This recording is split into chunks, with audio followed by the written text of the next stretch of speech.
Singapore Prime Minister Lawrence Wong is attending the Boao Forum in China. Observers say his presence there shows that Singapore is reinforcing ties with China, even while staying engaged with partners across Asia.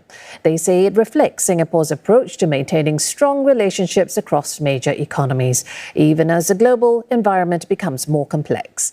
Metteo with more from Hainan. Touching down on the tropical island, Prime Minister Lawrence Wong was received by Chinese officials.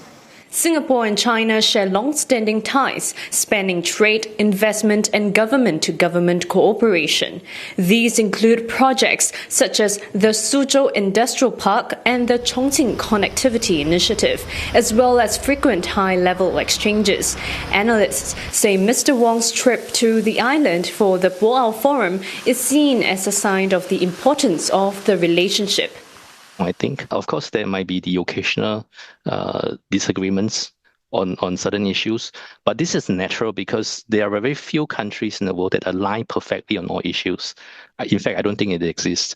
So the fact that Singapore Prime Minister has been invited to deliver the keynote speech there indicates Singapore's relationship with China is actually very mature, very strong.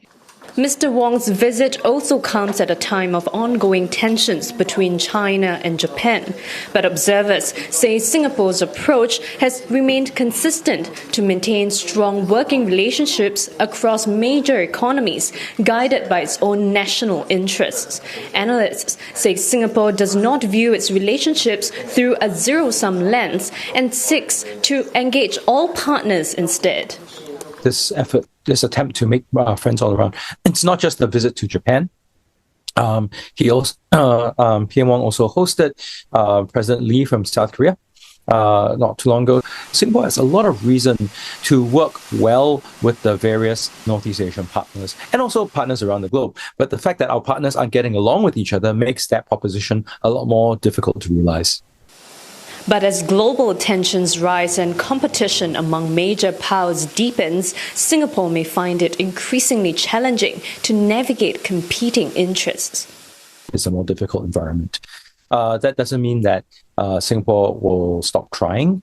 I guess the question will be, what's the next step? If we are looking at a more restrictive trading and investment environment, what will Singapore do to prepare ourselves for that kind of a future, even as we hope that things will open up again? So that bit is a little bit less clear.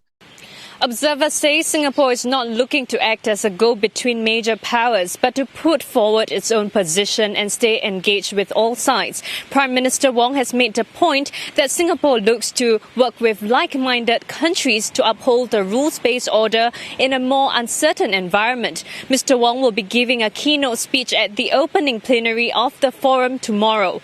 Metteo, CNA, Hainan.